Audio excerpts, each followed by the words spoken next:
Alright, Fitness David here.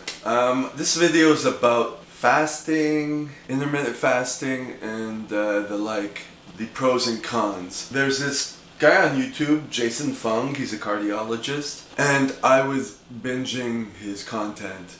Some of it was a little off for me, but for me, intermittent fasting or eating one meal a day or 2 meals a day or prolonging the time before I get my first meal is because if I eat, I'm going to keep eating. So when I happened upon Jason's content, I was like, okay. But some of the content was repetitive because he was on like every website and he kept saying the same thing.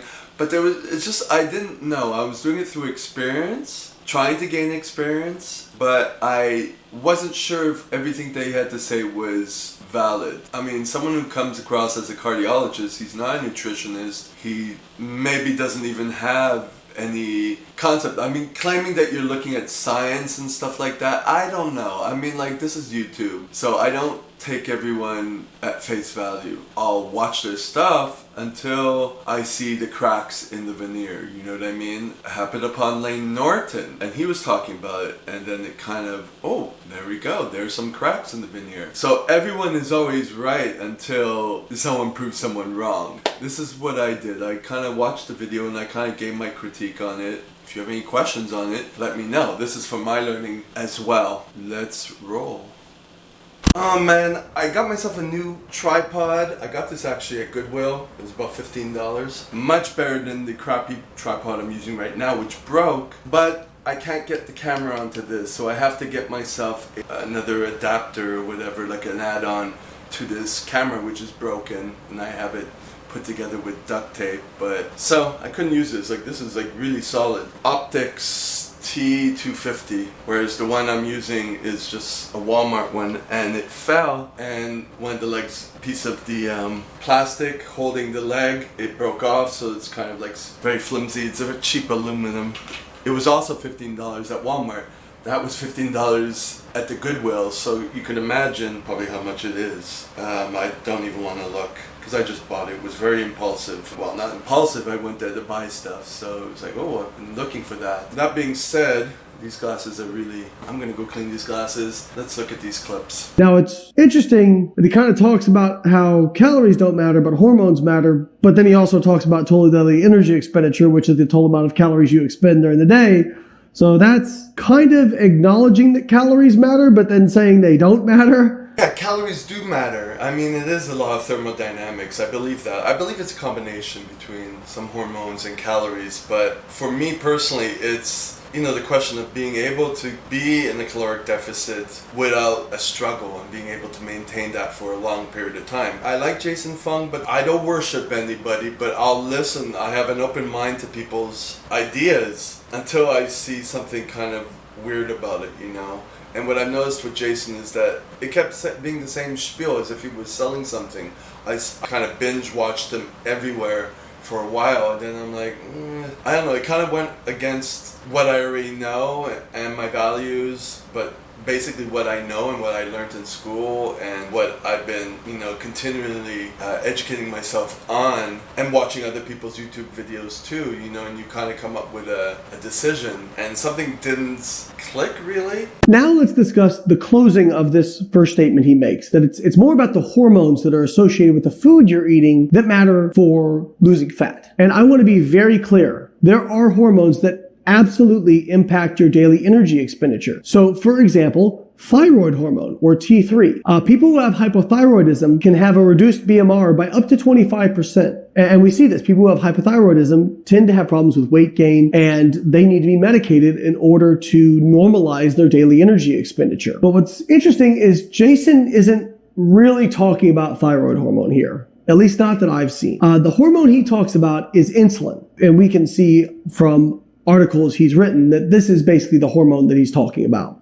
Now, what's interesting is Jason doesn't really talk about thyroid hormone other than to speculate that intermittent fasting might improve thyroid hormone and improve hypothyroidism. Now, this is interesting because fasting acutely has actually been shown to decrease thyroid hormone. Now, I'm not saying that intermittent fasting is going to cause you to go hypothyroid. That's not what I'm saying. In the short term, it decreases it. But once you eat again, of course, it comes back up. But saying that it's going to improve thyroid hormone, there's no evidence to support that statement. I wasn't really paying attention to the fact that he was talking about thyroid fasting. Intermittent fasting helps with hypothyroidism. I wasn't even paying attention to that. I was paying attention to the insulin. That's kind of what I wanted to know for myself. Now, the hormone he's really talking about is insulin, because he's written about it at great length as to why he believes it's insulin that causes people to store fat and why that hormone is more important than calories. Now, he claims that to lose weight, you must control insulin. If you're not affecting the insulin, you can't get at that fat. You're just going to reduce your calories out. And typically he recommends doing that through intermittent fasting. He has talked about low carb diets, but for the most part, he has said that a low carb diet won't necessarily help, that it's more about controlling it through intermittent fasting. Now, on a mechanistic level, insulin does inhibit lipolysis and it increases fat storage in adipose tissue, or flux of fat into the adipose tissue. So that seems fairly straightforward. If you're eating a high carb diet or you're eating a lot of refined carbohydrates, you're just going to gain body fat. That's what insulin does. Well, when we talk about what insulin does on a whole body level, it's a lot more complicated. We know that if you eat a low carb diet, or let's just talk about keeping insulin low. If insulin is low, yes, you will have high rates of fat oxidation. But if you're eating a lot of fat, you're still storing quite a bit of fat, because fat does not need insulin to be stored. It can be stored via a hormone called ASP in absence of increases in insulin. So you basically have this fat balance equation that is going to determine how much fat is deposited in adipose tissue, which is the amount of fat you store versus the amount of fat you burn. Yeah, I'm not trying to eat higher fat diets. I do want to keep my carbs in there because I always feel better with them. Now, why does that matter? If you're low insulin, you should be burning a lot of fat. Well, we know that dietary carbohydrate doesn't really get stored as body fat. In fact, in a study in women where they overfed them by 1,000 calories a day, they saw that less than 2% of the entire amount of fat they stored on a daily basis was from carbohydrate. The vast majority was from dietary fat. So, carbohydrate acts as kind of a calorie cushion so that more of the fat you eat can be stored in adipose. This is what I have to keep for me personally, knowing that it's much harder for carbohydrates to convert to fat. To do that, it takes a lot more work to do that. So obviously fat will convert to fat. There was a big thing in the vegan community about 5, 6, 7 years ago. They say the fat you eat is the fat you wear. And I've learned that in school also. Fat doesn't undergo much metabolic changes to be stored. It just basically gets stored. Whereas for carbohydrates to be converted to fat, it takes a lot more work.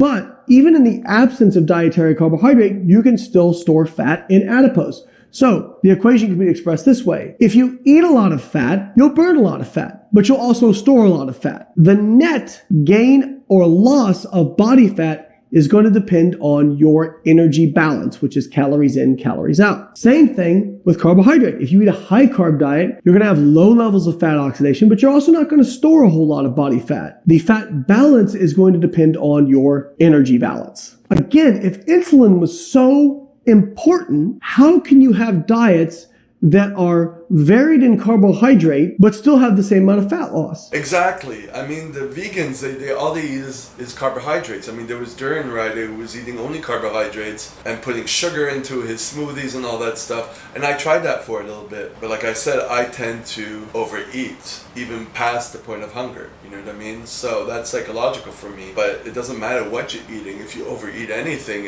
you're going to get fat. Carbohydrates are good, you know what I mean? So I agree. So once again, if insulin was more important than calories, these studies cannot be true. It is a direct refutation of what Dr. Fung is saying. Once again, when we look at studies that equate weekly calories, because if you fast for a day, you can't compare that to a day where somebody's eating. Yeah, I agree. If you're going to do with a certain process or habit, you got to do it daily. You can't just do it 1 or 2 days and then, I know Jason would always say, just do 1 or 2 days a week and then, you got to eat in the calorie deficit the other days too, so otherwise it doesn't work. You can't make up for it in one day. You're going to binge the rest of the days. It doesn't work like that. And I know that from experience too, so I agree. Of course, a person fasting for an entire day versus a day where somebody's eating is going to burn more fat and lose more fat on that day. But if you equate calories over the course of a week between an intermittent fasting approach or a continuous eating approach, we see no differences in fat loss. And there's many studies to show this. Yeah, I agree with that too. Like I said, if I eat, I'm going to slowly creep up and eat more and more, even past the point of hunger. So I prefer to not eat and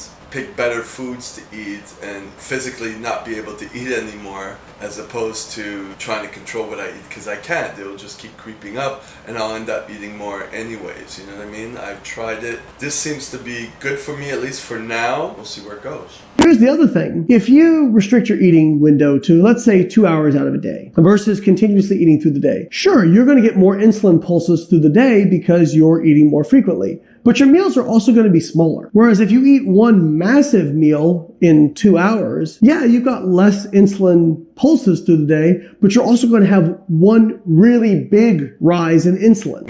Okay, that makes sense too. I didn't think of it that way. But like I said, for me, a lot of it is psychological, to get into a habit. And I did this when I was in high school. You know, when you're in high school and you don't eat for a long time because you're in school. Whereas I've gotten to the point, like Jason would always say, we tend to overeat and we tend to snack and all that stuff. And I tend to do that. So eventually I might get into something a little more moderate. But I'm trying to do this for at least 6 months to a year. See how it goes. See what's become of it. Of course, keeping the fasting, the intermittent fasting, and slowly bringing down the calories, but not in a measured way, but in a not feel like eating type way, you know what I mean? And we'll see what happens. I'm observing. Pretty much I'm observing. So another problem with this insulin hypothesis is that protein is really insulinogenic. Yes, I'm aware that protein also causes insulin to be secreted, so don't let that fool you if you think that high protein diets will help you.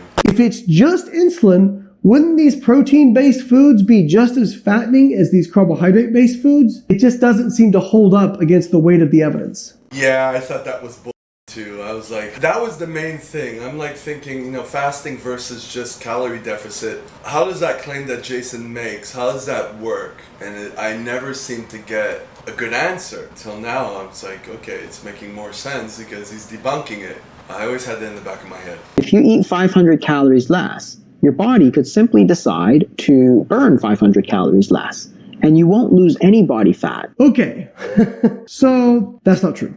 Your body doesn't just decide to burn 500 calories less. What he's talking about is what we call metabolic adaptation, whereby if you lose weight through caloric restriction, your body slows its BMR disproportionate to the amount of weight you lose. Well, I mean, look, if I'm a bigger guy and when I lose weight, I'm a smaller guy, I believe that my body will adapt to that, but it's not like I just cut out 500 calories and then a week later I'm burning less. I never believed that. That's kind of why I was always in conflict with what Jason was saying. But nowhere in the literature is this a rapid response. Dr. Fung is making it sound like you cut 500 calories and instantly you just burn 500 calories less. Exactly. That's not true. In fact, the only study where we see 500 calories of metabolic adaptation is Kevin Hall's study of the Biggest Loser participants. You do expect some metabolic slowing as you lose weight, simply because if you lose, say, 20 pounds, there's 20 pounds less to carry around. Your body doesn't require as much energy to carry that around. Yeah, exactly. So this is kind of an example of him sprinkling in a little bit of truth, but then going way overboard with his example. So here's the other important part of this. He says we need to control the hormones associated with food and your body can just burn 500 calories less. If what he's saying is correct, then his protocols should prevent this metabolic adaptation. But that's not what we see when it comes to intermittent fasted and time-restricted eating. They're not any worse than continuous feeding, but there's no study showing that people using a time-restricted feeding approach incur less metabolic adaptation than people that are continuously eating when calories are equated. Yeah, somehow I knew that. I'm using it as a tool. Like I said, if I eat a little bit, I will eat too much, even when I'm not hungry. It's a psychological thing for me. Plus, all the time I have to take to prepare the food, and then I'm bloated all day. I'd rather, devote my time to working and other things, and then kind of focus on eating well and good food only once or so, and just psychologically it's a lot lighter for me. He is assuming that intermittent fasting somehow causes weight loss in the absence of caloric restriction. That's what I understood also. So he was like saying, Jason Fung was always saying, oh, if you need to lose more weight, just do a 48-hour fast as opposed to a 24-hour fast. I was actually prepared to try it later on, but yeah. And I don't know, something about Jason, the way he talks, he's always like, he takes a deep exhale, and it sounds like he's just annoyed all the time. In a pretentious way, you know what I mean? And it's like, you're a cardiologist, but yeah, you're just a human being, and I'm not impressed. So there you go. But I've been to a lot of his stuff, and for a couple of months, because I was on the groove with that, because that's what I wanted to do. I know that for me personally, spacing out my meals at the least, or not eating like I did in high school, I kind of reflect back to what my patterns were in my daily life when I was in high school, and because I didn't prepare my meals, it was my parents. It was a different mindset, so put myself into where my mindset was back then is kind of what I'm trying to recreate now, and I think that's the key for me. No, intermittent fasting still obeys the laws of thermodynamics, and as we talked about, when you equate calories between these diets that are either intermittent fasting or continuous eating, you don't see differences in fat loss, and you don't see differences in metabolic adaptation.